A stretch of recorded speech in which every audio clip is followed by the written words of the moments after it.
In what has become somewhat of a tradition at this point, boutique console manufacturer Analogue has returned, this time with a new machine focused on Sega's 8 and 16-bit legacy. The Mega Sg is a beautiful new machine designed to play Sega games on a modern flat panel display via HDMI. Now, the clone market for these platforms has traditionally been poor at best, with companies like Games dominating the scene, so we were eager to see if this new offering could deliver in all the areas where such clones typically falter. Thus, on today's episode, we'll check out the Mega Sg, both inside and out, while testing some of the more difficult games and demos to see just how compatible the SG truly is. We even have a demo made for this episode showcasing blast processing. Yes, it's real and it works. For this video, Analogue provided us 2 units for testing, and hopefully you'll find that we've done exactly that by the end. So, grab a controller, dig out your old carts, and let's get started.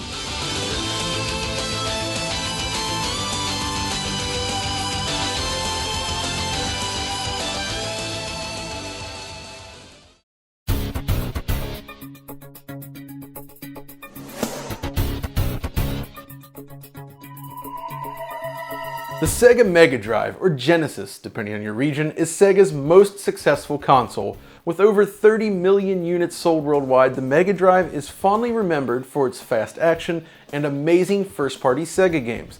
It was arguably the first system to challenge Nintendo's dominance in the marketplace, and with a wide selection of games available, it's not difficult to see why. From Sonic, Shinobi, and Streets of Rage to third-party games like Rocket Knight Adventures, Gunstar Heroes, and Thunder Force 4, it was the place to be for fast action. For those wanting to revisit the system today then with their original cartridge library, options haven't always been great, with low-quality clone systems such as those from Games failing to do justice to the machine. Which is where the Mega Sg comes into play. This FPGA-based console is designed to play original cards, not just for the 16-bit Mega Drive, but also the 8-bit Master System, SG-1000, Game Gear games, and more. The Mega Sg includes an adapter for Master System games in the box, but other adapters are sold separately, and I didn't have them available for testing, but they will be available soon. Now, the SG also includes an edge connector on the bottom of the unit, allowing it to connect to a Mega CD. Both the Model 1 and 2 are supported. There's a small spacer pad included, and it does work as intended, but the small size of the unit means that it doesn't look great visually. The SG is just too small for the hulking CD unit. Sadly, the Sega 32X is not supported at all, which means there's no way to enjoy Golf Magazine 36 Great Holes starring Fred Couples on the Mega Sg. Of course, the 32X does function as a pass-through to boot normal Mega Drive games, but, well, you probably shouldn't do that. The SG ships in 4 variants and retails for $189 US, and just like the Super NT, the system uses a plastic shell as opposed to the anodized aluminum of the much more expensive NT Mini. The design of the console resembles a miniaturized version of the Model 1 system, complete with descriptive text right on the top of the unit. It's HDMI only for now, includes an SD card slot, and is powered by USB. A power adapter is included in the box, but any adapter that can provide 5 volts 2 amps will work. I'm told that a digital to analog converter is still in the works and should be coming at some point soon in the future, which will allow the system to work on standard definition CRT displays. So if you want that true retro feel, it's definitely something to keep a lookout for. As for controller options, it works fine with any original 9-pin controller, but 8-Bit Do also has a pair of pads available alongside this unit, the M30 and M32.4G, both of which are sold separately. The difference, the M30 is a Bluetooth pad that works with other Bluetooth-capable systems, while the 2.4G uses a different wireless connection, enabling lower latency, which, according to RetroRGB, comes in around 3.6 milliseconds versus 21 milliseconds of the Bluetooth pad. It's remarkably comfortable and a recommended accessory for both the SG and original Mega Drive consoles. So it's a beautiful machine with thick plastic and a design that resembles the original machine. But while the shell is beautiful, it's really what's inside that truly counts.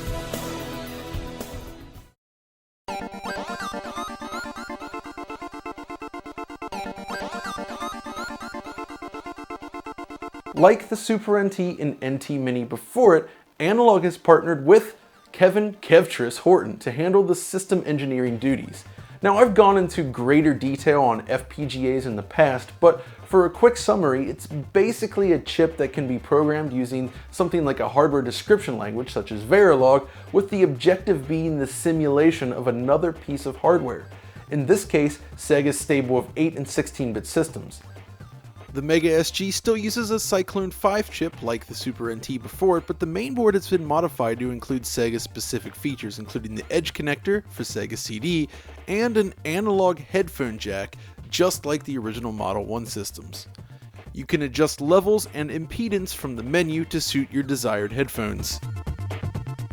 So yeah, it's a great little package then, with a solid design, slick interface, a focus on accuracy, and tons of adjustable options, all of which we'll take a look at momentarily. These days, there are plenty of options for playing Mega Drive games on a modern display, or a retro one.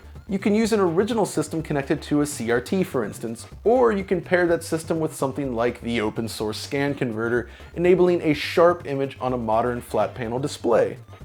Emulation is another go-to, with many popular software emulators available today, including Blastum, which is a cycle-accurate emulator, and the dated, but still popular Kega Fusion, among many others. There's also an alternative FPGA solution, the open-source Mister project. Unfortunately, I don't yet have a Mister here for testing, but it's a promising avenue for achieving results along the lines of something like the SG, and it supports multiple different platforms. For this video though, we'll be testing various games and demos across a variety of hardware and software solutions. This includes the Mega Sg itself, compared against both the Model 1 and Model 2 Genesis consoles, various emulators, an AtGames portable Genesis console, and more. Now, one of the most difficult aspects of getting into original hardware stems from the variation in console quality. And yeah, mods can correct some of these faults, but stock systems are often variable in terms of output quality when it comes to sound and video. The Model 1 system I used in many of the tests for this video, for instance, features exceptional audio, but it exhibits vertical lines, or jail bars, which I haven't taken the time to correct yet. So if you want to get into original hardware, this is just one of the things you need to be aware of before doing so. But okay, let's kick off with some of the tests and comparisons then, starting with some of the best games on the system. First impressions are strong. Contra the Hardcore runs like a dream and sounds excellent.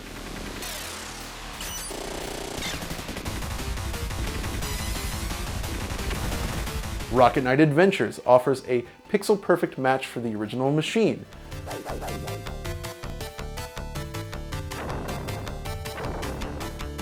While of course the Sonic games run brilliantly, and yes, lock-on technology functions exactly as it should. All the different games that are designed to function with the cart do so.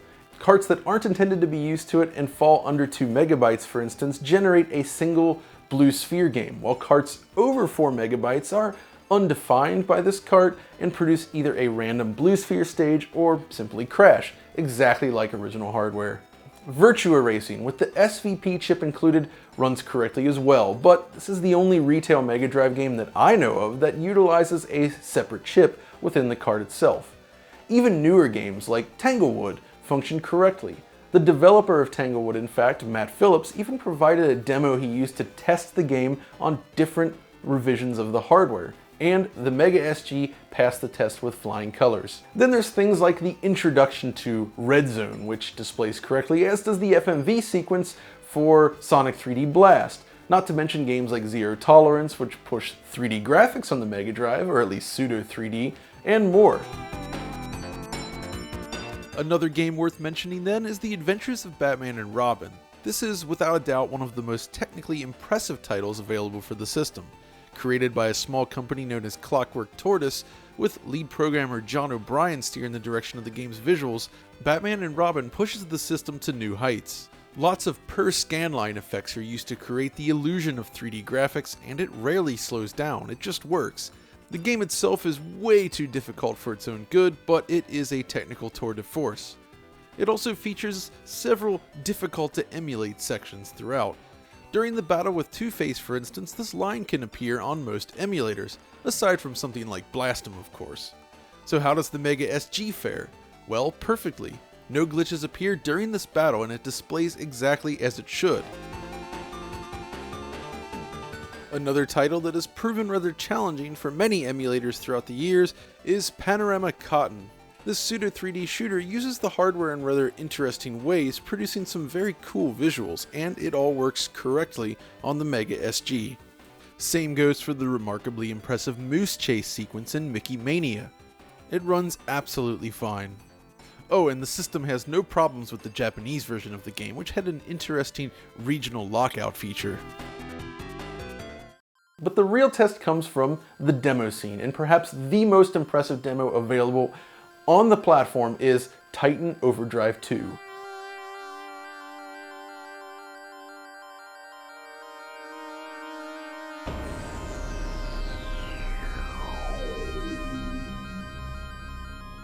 This impressive demo utilizes a wide range of cool VDP tricks to deliver a striking presentation.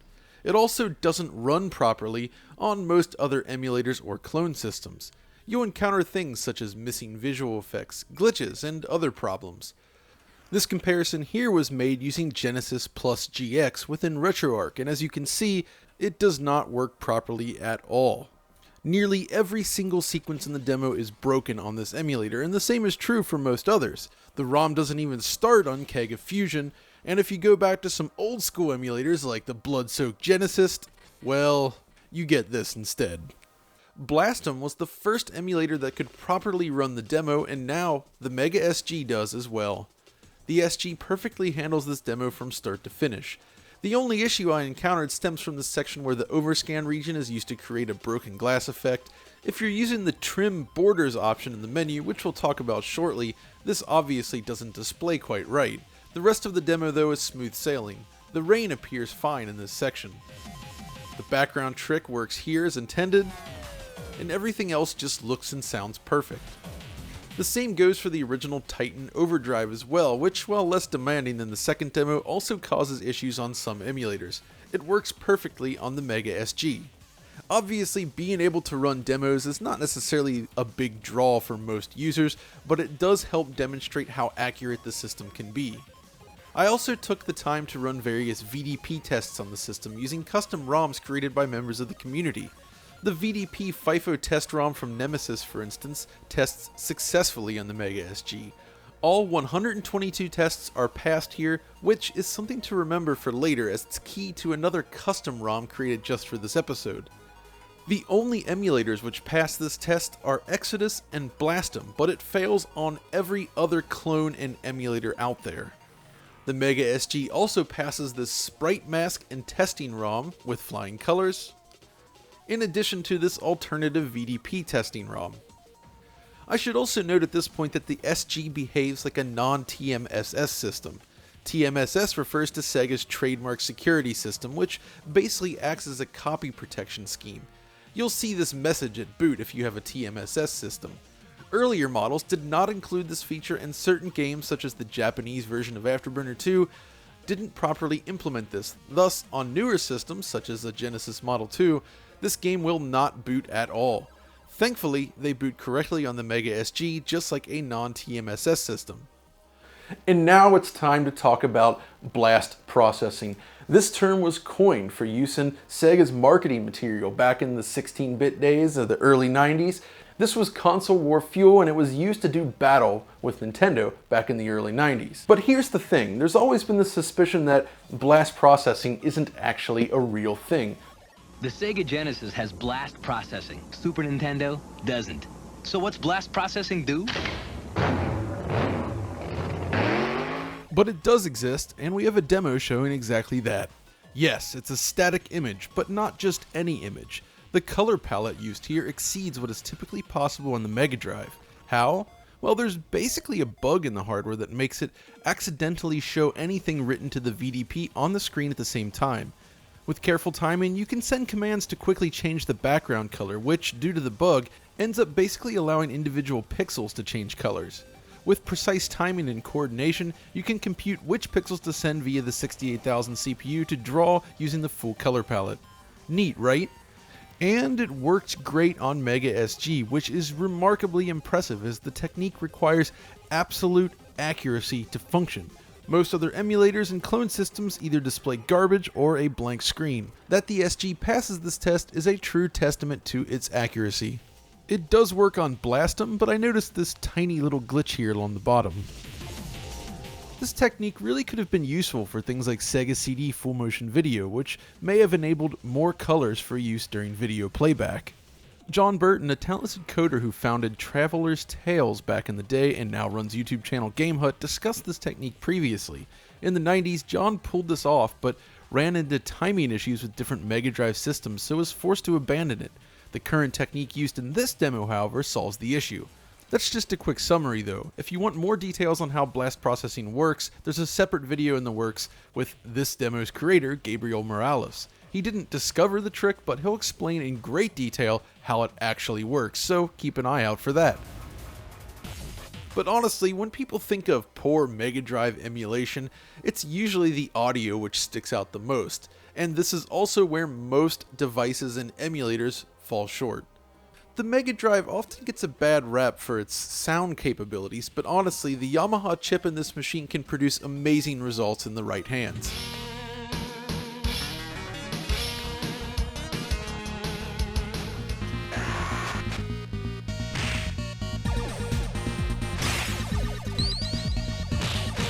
I think a lot of the bad reputation comes from poor emulation, which often spreads in YouTube videos where soundtracks from games are presented sounding rather harsh.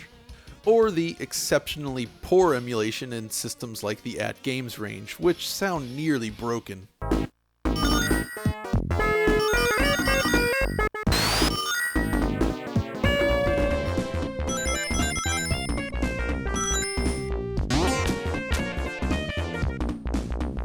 But honestly, even more recent collections and emulation solutions can fall short with a tinny sound that fails to do justice to the real hardware. And this is perhaps where the Mega Sg is most impressive then. The sound quality is superb. I've put together a range of tests then to demonstrate the results on various Mega Drive games. First, let's start with this track from Bare Knuckle 3, comparing the SG to a Model 1 system with a VA2 motherboard.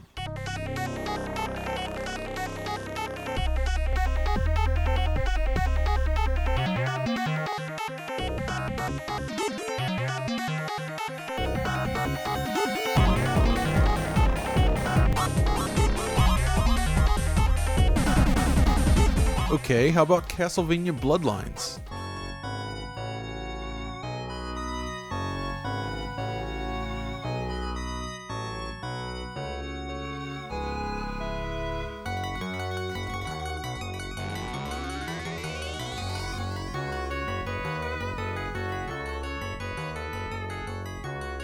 You might notice at this point that the SG sounds somewhat bright in these cases.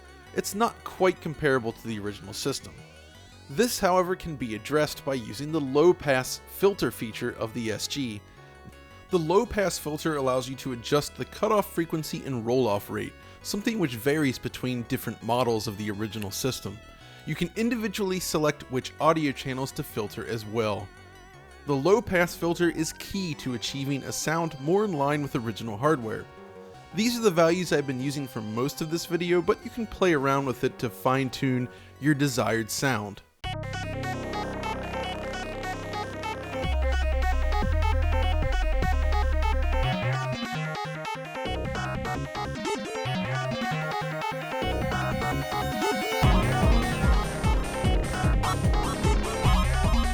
Also, here's how the SG stacks up against a system outfitted with the M1 Mini Mega Amp mod.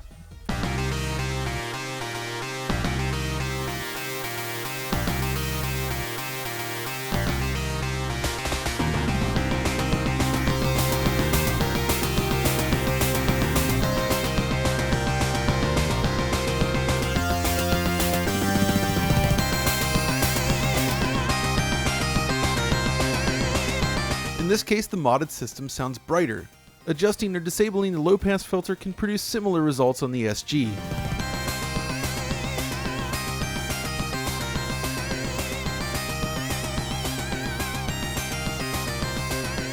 Thanks to a test written by Artemio for his 240p test suite, we can also individually test notes against a real system.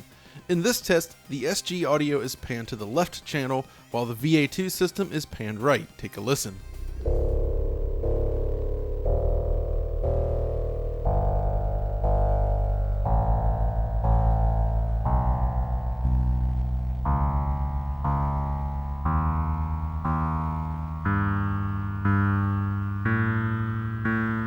It's comparable, but there are some differences. Firstly, the Model 1 system seems to produce a different tone on certain notes. A quirk of this specific machine, perhaps?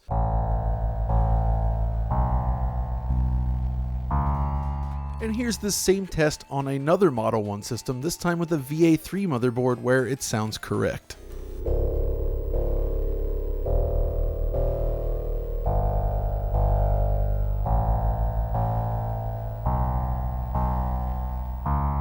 You may also notice that the original system exhibits additional noise or decay after each note is played compared to the SG.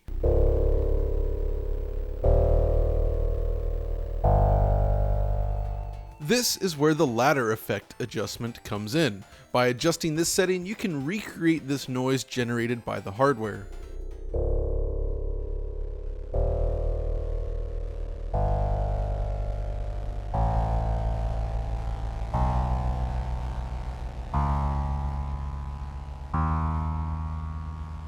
Within actual games, it adds a bit of crunch and noise to the overall sound, a bit of texture.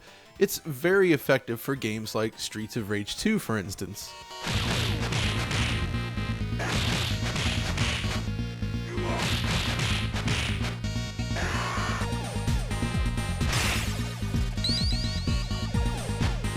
This also seems to vary on a per system basis originally, so again, adjust the setting to your liking. However you adjust it though, you'll want to make sure that you update your firmware to the latest version, as the low pass filter was altered significantly during the review process. The original filter was far too strong and basically destroyed any sense of clarity when using comparable settings, resulting in muffled audio.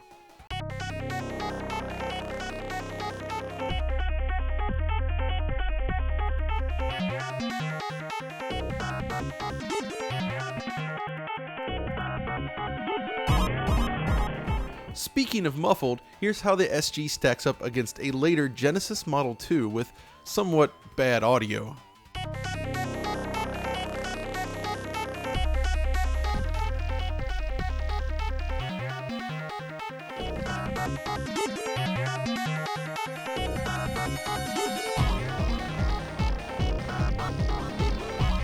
In this case, the SG comes out on top, I think. But how does it stack up against other solutions, such as the venerable keg of Fusion?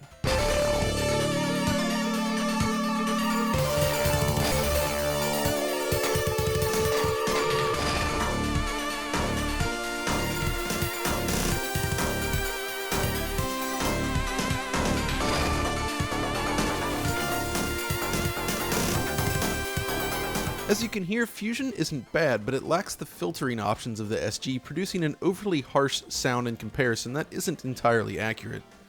Another comparison then, the recently released Sega Genesis compilation for modern platforms. This is the Switch version.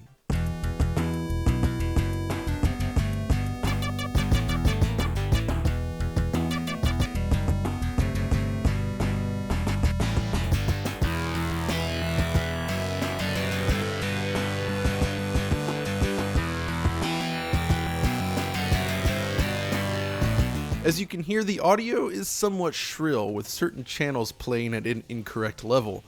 The sound isn't quite this bad in other games, but it's generally just a tad off throughout the entire collection. Take the Sonic Signpost sound effect.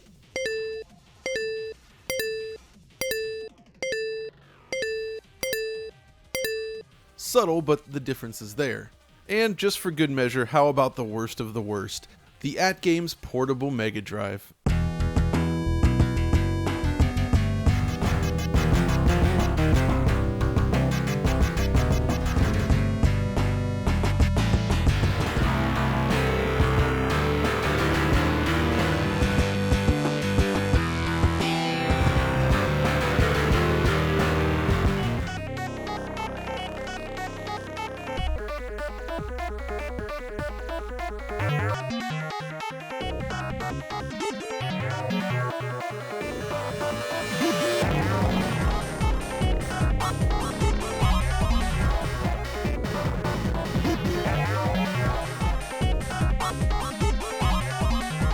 Yeah, there's no comparison here. The AtGames unit is beyond awful. As for other options, there's a high quality mode, which basically utilizes the full 14-bit output instead of truncating to 9-bit like original hardware, allowing increased precision, which theoretically should improve sound. There's also the option to enable cartridge and CD audio, which is required when using the Sega CD unit, and it even has its own volume control. The only issue here is that enabling this setting results in a slight low hum when no audio is passing through the system. So I recommend only using this option when external audio is required. One settings tweak I recommend making then is lowering the PSG channels to around 30 or so. The default is slightly too loud, changing the signature of music where these channels are used. But if you're using the ladder effect slider, you may want to increase these values along with it to avoid drowning out the PSG channels. Overall though, the sound implementation here is fascinating. It seems to be a perfect implementation of hardware that is imperfect in its original form. Thus, it takes some effort to dial in settings that mimic those original imperfections, and I'm not even sure you can get 100% there. But honestly, it sounds better than most Mega Drive systems sold, so there's that. Also, out of the box, the SG is far too clean, but there are enough options available to get very close to original hardware. Now, audio on the Mega Drive is a remarkably broad topic, and there are so many other things that could be covered as well. That includes some of the cycle-accurate emulators available on the PC, which handle audio extremely well. Not to mention other variants of the original Mega Drive hardware. There's not enough time to cover everything, but hopefully by now you have a good idea of how the Mega SG handles audio.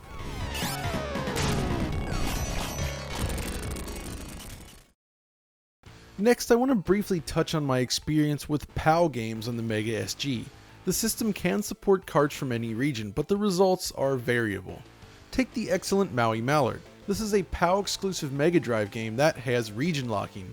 The Mega SG can detect the region of the cart and will start the game without any additional fiddling, but it runs at the original speed.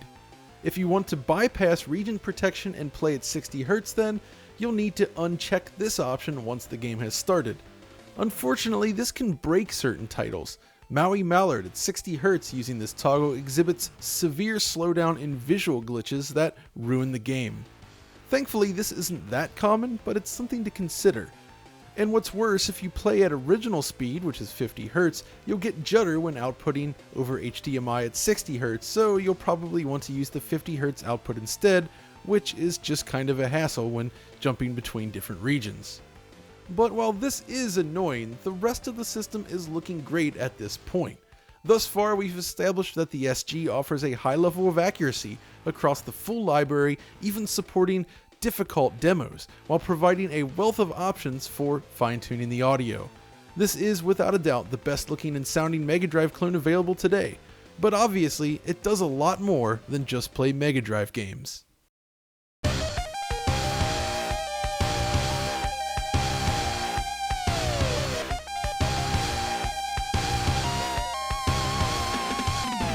If you connect to your original Sega CD unit, you can enjoy CD-based games on the Mega SG, and the results are overwhelmingly excellent.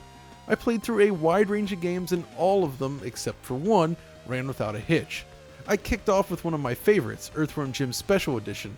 This game features the same visuals as the original Mega Drive game though, but it does have additional stages and a Red Book CD audio soundtrack. Robo Aleste is another similar example. This is an original title for the CD, but its use of the hardware is limited to Red Book audio playback. This style of release was extremely common on the system, but honestly, it's not a bad thing. But there were more ambitious titles as well. Sylpheed features a complex blend of pre-rendered low-color 3D and real-time objects manipulated by the hardware. The way in which the backgrounds are encoded using so few colors allows them to display full screen without typical artifacts observed in other CD games. It, of course, runs flawlessly on the Mega SG. And Batman Returns works great as well, displaying the full capabilities of the system, as does Soulstar from Core Design.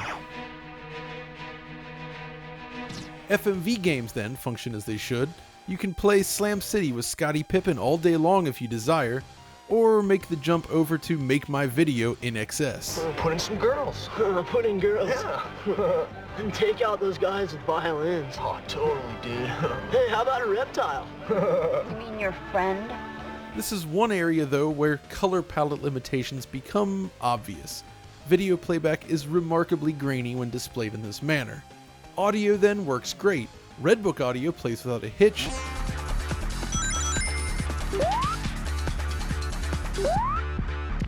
while the additional audio channels available on the system sound great too, though obviously it's just passing through the edge connector since all of this is handled by the CD unit itself.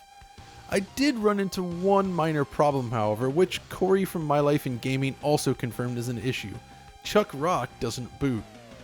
You'll get the logo screens, then during the introduction movie, a black screen with sound effects appears with no way to proceed. But it's worth noting that Analogue has been very responsive with fixing problems throughout the testing phase. During the course of testing, I ran across a few minor bugs here and there and reported them, only to have them fixed within a day or so. One of these resulted in the addition of the YM3438 Busy Behavior option. I noticed during gameplay that the music in Thunder Force 4 played back at a very slow speed whenever graphics slowdown occurred.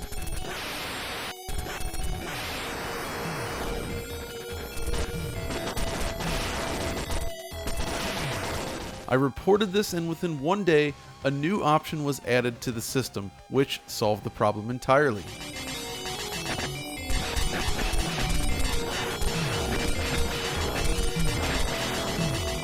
This option doesn't have an impact on most games, but it basically simulates a variation in certain hardware revisions. I typically leave it disabled though. Either way, the quick fix was impressive. The NT Mini and Super NT were well supported in this regard, and it seems to be true here as well. But it's road rash for Sega CD, which brings me to another feature of the Mega SG that I wanted to discuss, and that is dither blending. If you play a Mega Drive game on any modern display, you're bound to notice checkerboard-like patterns or dithering. When using composite video on an original system, the low-quality output sort of blends the colors together in a pleasing way, which is where dither blending comes in. The idea here is that the system seeks out either vertical stripes of alternating colors or a checkerboard patterning and then attempts to average the colors together. It's effective, but it has its limitations. In the case of Road Rash, enabling dither blending helps clean up the noisy artwork to create a smoother looking game overall. It's not perfect, but it's a nice compromise.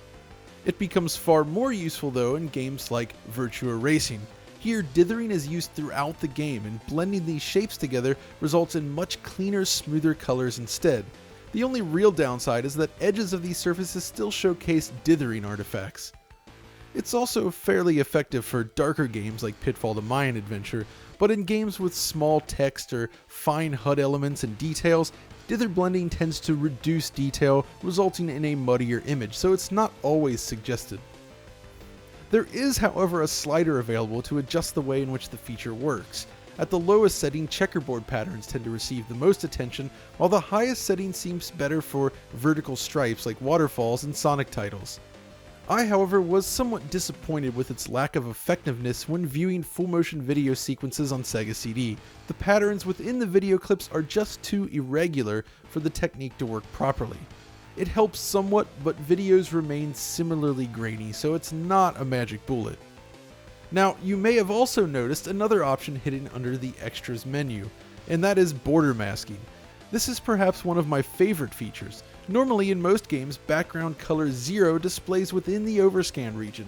The system can output 240 lines of resolution, but games typically only draw 224 pixels, thus color 0 appears as a colored border around the game. The predictable size of this border, however, means that cropping them is simple and relegated to this basic toggle. As for the rest of the settings, let's quickly walk through some of the options that you may want to adjust. Resolution is self-explanatory. You can select from 480p, 720p, and 1080p at either 50 or 60 Hz. 50 Hz is useful for playing PAL games that do not run properly at 60. I typically use 1080p myself, but if you want to use scanlines, 720p tends to produce more desirable results. Speaking of scanlines, there are normal and hybrid scanline options. The normal option produces solid, even black bars, while hybrid attempts to adjust intensity based on the surrounding color information to simulate how it might work on a CRT.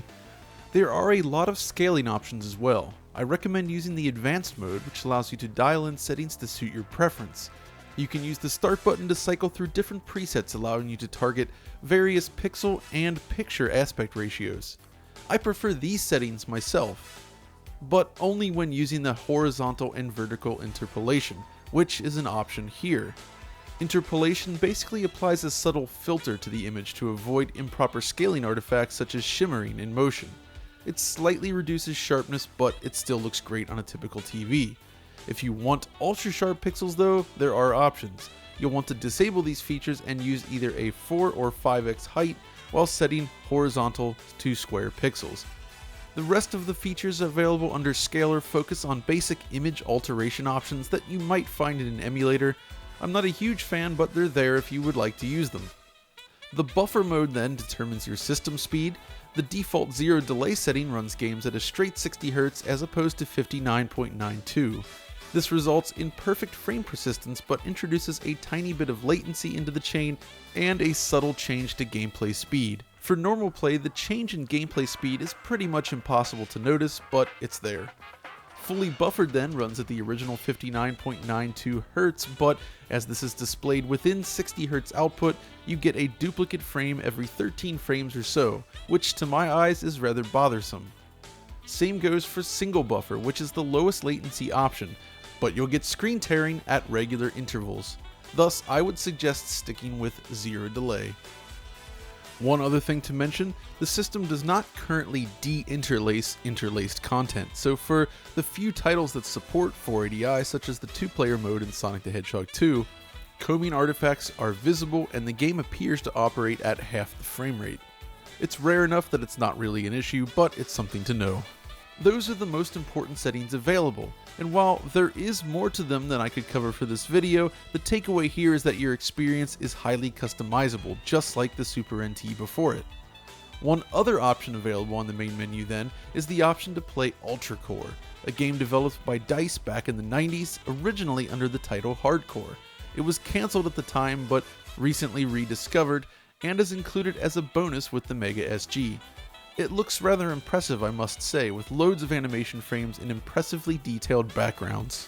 So the SG offers tons of video options then, in addition to sound options, but there's still one more important feature to discuss.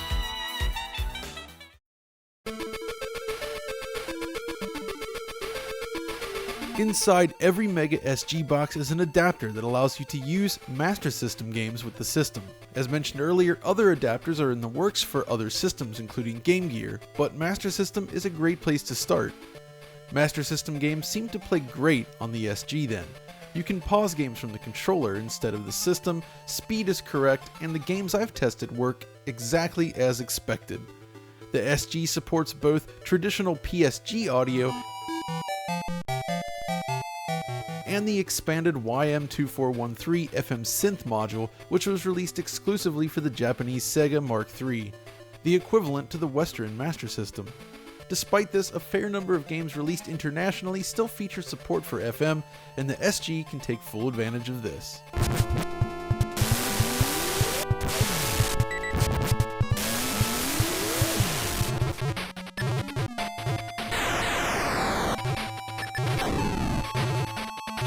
Another major feature of the SG when playing Master System games lies in its ability to crop the image. Master System titles typically render within a smaller pixel resolution, resulting in large, colored borders around every game. The size of these borders can vary per game, however, thus the ability to crop them on a per game basis is extremely useful. You can also freely adjust the scaling and sizing options, as the SG saves these independently for each system. Master System settings will not interfere with Mega Drive settings, and vice versa. I recommend going for full 5x height, then dialing in your preferred width, as no Master System game will truly fill the screen. So the ability to play Master System games then is a great bonus, and I'm interested in checking out the other cartridge adapters down the line.